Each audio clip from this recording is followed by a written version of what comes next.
दोस्तों नमस्कार। आप देख रहे हैं सत्य हुंकार में आपके साथ सत्यपाल। अगर आप ये मानते हैं कि आपके क्षेत्र की मूलभूत सुविधाओं पर काम नहीं हुआ है, सीवर, सड़कें, पानी जैसी जरूरी सुविधाएं भी अगर नहीं मिली हैं, तो बताइए आपको क्या मिला? कूड़ा कचरा, बदबूदार हवा, प्रदूषित पानी, टूटी सड़कें। पूरे क्षेत्र में एक भी गली ऐसी नहीं मिलेगी जो कहा जा सके कि इस गली में पानी, सीवर और सड़क की व्यवस्था है। अन्य मूलभूत सुविधाओं की तो बात छोड़ दीजिए। अगर ये आप जानते हैं कि आपको क्या मिला, क्या नहीं मिला, या कहा जाए कि जो चाहिए था वो नहीं मिला, जो नहीं चाहिए था वो आपको मिला, तो आपको ये भी जानना चाहिए कि इसका असल जिम्मेदार कौन है। किसने आपको वो दिया जो आपको नहीं चाहिए था, और किसने आपको वो नहीं दिया जो आपको चाहिए था। दोस्तों, आप जानकर हैरान हो गए कि बीते करीब एक साल में वार्ड 25, 26 और वार्ड 27 में नए पुराने एस्टीमेट पर बनी फाइलें, कुछ फाइलें पुरानी थी, कुछ नई बनाई गई, और उनको जो मंजूरी मिली, यानी जिनके टेंडर ठेकेदारों को मिले, वो करीब करीब 50 करोड़ से ज़्यादा के हैं, जो अपने आप में एक रिकॉर्ड है। और अगले चंद महीनों में ही 50 करोड़ से ज़्यादा की फाइलों के टेंडर और भी होने वाले इसी क्षेत्र के लिए, जो अपने आप में ऐतिहासिक रिकॉर्ड होगा। उसमें चाहे आप डबल रोड को ले लीजिए या गलियों की बात कर लीजिए। अब सबसे बड़ा सवाल ये उठता है कि एक तरफ करोड़ों करोड़ के टेंडर ठेकेदारों को मिल रहे हैं, जिनके उद्घाटन भी आपको देखने को मिलते हैं। 4-5 आदमी इकट्ठे होते हैं और नारियल लेके और सड़क पर जाके धड़ाधड़ फोड़ देते हैं। तो वहीं दूसरी तरफ क्षेत्र के हालात बद से बदतर हैं। निकलने के रास्ते नहीं हैं, सड़कों पर कीचड़ है, बदबूदार सीवर का पानी फैला हुआ है, चारों तरफ गंदगी का अंबाल लगा है। एक तरफ विकास कार्यों को करोड़ों की मंजूरी है, तो दूसरी तरफ बदसूरत हालात। नेता कहते हैं कि खूब विकास हो रहा है, रील पर रील बनाए जा रहे हैं, तो जनता कहती है कि सब कुछ बर्बाद हो रहा है, सब सड़ा पड़ा है, कोई सुनने वाला नहीं है। जब इस क्षेत्र की समस्याओं पर हम आवाज उठाते हैं, सच्चाई दिखाते हैं, तो नेता कहते हैं कि झूठा बदनाम कर रहा है, और जनता कहती है कि सच बोल रहा है, सच्चाई दिखा रहा है। कुछ तथाकथित मूर्ख नेता और चरण चाटुकार चापलूस चमचे तो यहां तक कह देते हैं कि ये सत्य हुंकार न्यूज वाला काम रुकवा देता है, ये ठेकेदारों को काम नहीं करने देता है। इसके डर के मारे ठेकेदार काम ही नहीं करते हैं, वो काम छोड़ के चले जाते हैं, यानी ये इतना ताकतवर हो गया है। वरना अब तक इस क्षेत्र को चमका करके ये चमन बना देते हैं। आइए आज इसी हकीकत को समझते हैं कि दरअसल ये मामला क्या है।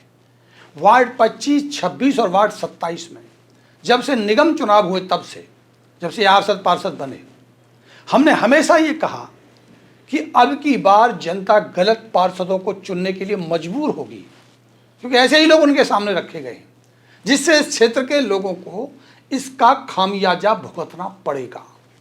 हमने तर्क भी दिया था कि जो नेता केवल क्षेत्रवाद, जातिवाद, लिंग भेदभाव और चरण चाटुकारिता की राजनीति के सहारे चुना जाता है, वो कभी भी समाज और क्षेत्र का समग्र विकास कर ही नहीं सकता। चापलूसी और निजी स्वार्थ पर टिकी राजनीति जनता की असली समस्याओं से ध्यान भटका देती है। इसी तरह जो नेता कमजोर, लापरवाह और डरपोक या निर्णय लेने में असमर्थ होता है, वो समाज की आवाज बनकर कभी भी खड़ा नहीं हो सकता, वो समाज के लिए हितकारी नहीं हो सकता है। एक सच्चा जनप्रतिनिधि वही होता है जो निर्भीक हो, जवाबदेह हो और हर वर्ग के लोगों के हित में बिना भेदभाव के काम करे। ये बिहारी है, ये उत्तराखंडी है, ये हिमाचली है, ये लोकल है, ये नहीं चलना चाहिए। ना कि केवल अपने समर्थकों या खास वर्ग के लिए। विकास के लिए साहस, ईमानदारी और दूरदर्शिता जरूरी है, ना कि चरण चाटुकारिता और दिखावटी राजनीति। इसमें कोई संदेह नहीं कि बीते एक साल में करीब 50 करोड़ के विकास कार्यों को मंजूरी मिली है, जिसका श्रेय जाता है तिगांव के विधायक, प्रदेश के राज्य मंत्री राजेश नागर को, जिनकी टीम ने, जिन्होंने लगातार अधिकारियों के साथ मीटिंग करके रुकावटों को दूर करने का काम किया। कई सालों से अटकी फाइलों को टेंडर तक लाने में मदद की, ठेकेदारों को लाया गया, लेकिन क्षेत्र में जो काम शुरू हुए या हो रहे हैं वो अधर में क्यों लटके हैं? एक भी काम ऐसा नहीं है जो जनता के हित में पूरा हो गया हो। एक भी काम ऐसा नहीं है जो गुणवत्ता और सही मानक तो छोड़ो, सही तरीके से भी हुआ, थोड़ा बहुत भी तरीका अपनाया गया हो जिससे उसका मद पूरा होता हो, यानी जिस लिए सरकार का पैसा लगा वो उसके काम आया हो। पूरे क्षेत्र में एक भी गली ऐसी नहीं मिलेगी जिसमें मूलभूत सुविधाओं जैसी पानी, सीवर और सड़कों की व्यवस्था दे दी गई हो। टाइलें लग रही हैं जिसे विकास कह रहे हैं, कहीं नाली बनने का काम शुरू हो जाता है उसे विकास कहते हैं। पानी निकले या ना निकले उसे कोई लेना देना नहीं है। ईंट कच्ची लगाए, पक्की लगाए, नीली लगाए, पीली लगाए, कोई फर्क नहीं पड़ता किसी को, कोई सुनने देखने वाला नहीं। सड़क बनते बनते टूट जाए कोई फर्क नहीं पड़ता। तो आइए पहले वार्ड 25 में आपको नजर डलवाते हैं। श्याम कॉलोनी, सरस्वती कॉलोनी सहित इस क्षेत्र में कई करोड़ की इंटरलॉकिंग टाइल्स लगाई गई है, नाली बनाई गई हैं। जो फाइलें पुरानी थी, जिन्हें मंत्री राजेश नागर के प्रयासों से टेंडर करा के लाया गया, ये देख लीजिए। अभी कुछ महीने पहले इनका काम हुआ था और अभी इनका क्या हाल है। पानी की निकासी नहीं है, रोड में लेवल नहीं है, कच्ची टाइल, उनके नीचे बेस नहीं, रोड रोलर तक चला नहीं, नाली से पानी निकलता नहीं, जगह जगह से रोड बैठ गई और उस पर पानी जमा हो गया है। उसके ऊपर लोगों ने मलबा डाल दिया। बेचारे क्या करें, निकलना तो है ही। चंद महीने पहले बनी सड़क एक बार फिर टूट करके बिखर गई।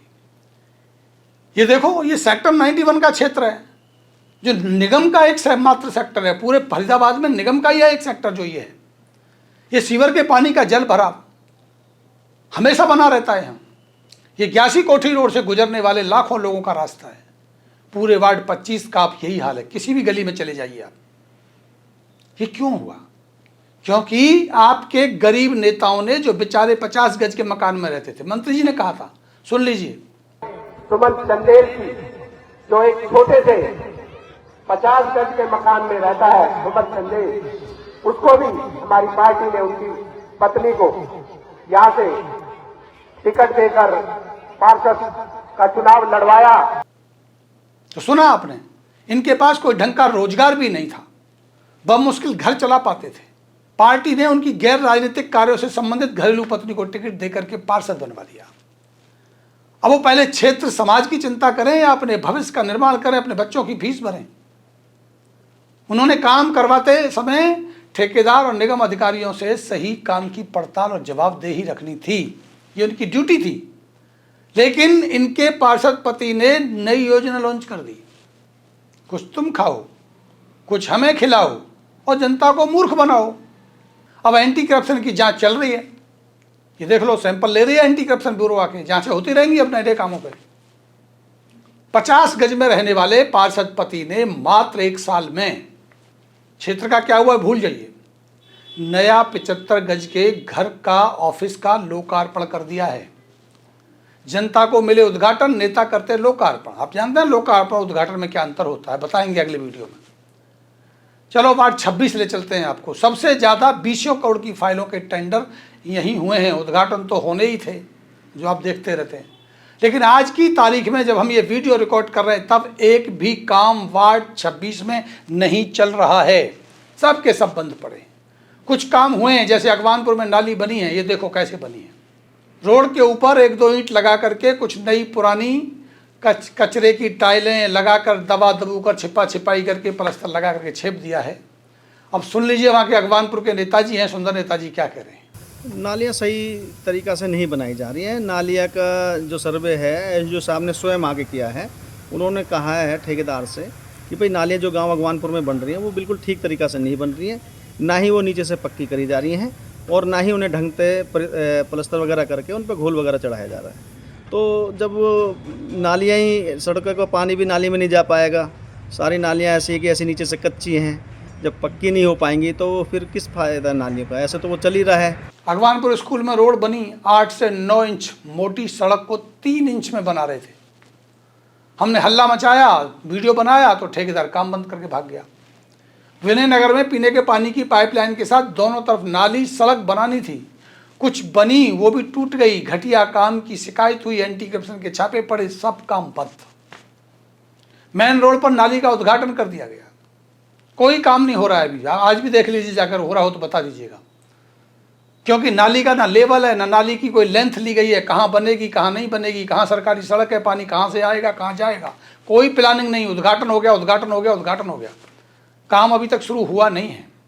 कब बनेगी पता नहीं, पानी कैसे निकलेगा पता नहीं। वार्ड 26 में सबसे ज़्यादा फाइलों के टेंडर हुए हैं, तो वार्ड 26 के पार्षद जो बेचारे गरीब थे, कोई काम नहीं था इनकम टैक्स रिटर्न के मुताबिक, इतनी भी इनकम नहीं थी कि रिटर्न भी भर पाते बेचारे। लाल मिश्रा की हालत पर तरस खाकर पार्टी ने टिकट क्या दिया, बीते 1 साल में ही अपना नया आलीशान घर, नई ऑफिस, नई लग्जरी कारें बोल रहा हूं मैं, उस बेटे की शादी हो गई और आलीशान रिसेप्शन भी हो गया, जो कोई काम ही नहीं करता है। हमारे यहाँ तो बेरोजगार बच्चों की शादी तक भी नहीं होती भाई। यहाँ मामला पूर्वांचली और बिहारियों का है, पश्चिमांचली और पहाड़ियों के इतने नसीब कहाँ जो ये मौका उनको मिले भाई। खैर, आप समझ सकते हैं कि हालात क्या है। 1 साल में लाल मिश्रा जी की हालत कैसे बदल गई है। और खैर वार्ड 27 की तो कहने ही क्या है, पूरे क्षेत्र में सिर्फ कचरा है, कचरे के ढेरों पर कचरा खाती गाय के झुंड हैं। अफगानिस्तान जैसे सड़क किनारे तंबुओं पर बिकती मीट मछली की दुकानें और उनसे होती है वसूली। हवा में दुर्गंध के सिवा कोई काम नहीं है। कुछ गलियों में इंटरलॉकिंग टाइल लगी हैं, वो भी घटिया काम हुआ है। दीपावली कॉलोनी में जहाँ काम होना था वहाँ हुआ नहीं, प्राइवेट जगह में काम करवा दिया और निजी स्वार्थ को सिद्ध कर लिया गया। अब इसकी शिकायत जाएगी, बाद में वो मामला फंसेगा। घटिया काम है, बिल्कुल घटिया काम। उसकी शिकायत की तैयारी हो गई है, वो काम अभी चल रहा है लेकिन घटिया है, बंद हो जाएगा। और कोई काम वहाँ अगर चल नहीं रहा है, सबके बुरे हालात हैं, सारे क्षेत्र में त्राही में मचा है। वहाँ की राजनीति दलालों के हाथ की कठपुतली बन गई है। अवैध धन वसूली, गरीबों पर अन्याय और अत्याचार की खबरें रोज आती हैं। कभी कहीं से वसूली, कभी कहीं से वसूली। वहाँ वसूली का गोरख धंधा चल रहा है। जो परिवार अपने सगे नहीं हैं वो समाज की सेवा में लगे हैं, या मैं कहूँ कि जो अपने अपने परिवार के नहीं हैं वो समाज की सेवा कर रहे हैं। अब आप समझिए कि करोड़ों के टेंडर होने के बाद भी धरातल पर जनहित का विकास क्यों नहीं हो रहा। क्योंकि अनुभवहीन, स्वार्थी और भ्रष्ट मानसिकता के जनप्रतिनिधियों के कारण राज्य मंत्री राजेश नागर की करोड़ों की दी गई सौगात बर्बाद हो रही है। खाओ खिलाओ जनता को मूर्ख बनाओ योजना साकार हो रही है। क्षेत्र की जनता विकास के लिए बेकरार हो रही है। अब इन 5 सालों की बर्बादी की जिम्मेदारी कौन लेगा, क्योंकि ये अब वापस नहीं आएंगे। जिस तरह से पहले 5-5 साल करके 20 साल गुजर गए, ऐसे ये भी गुजर जाएंगे और इस पर अभी से तकरार हो रही है। आप भी कमेंट में बता दीजिए कौन है इस क्षेत्र की बर्बादी का असल जिम्मेदार, और आप देखते रहिए सत्य हुंकार। नमस्कार।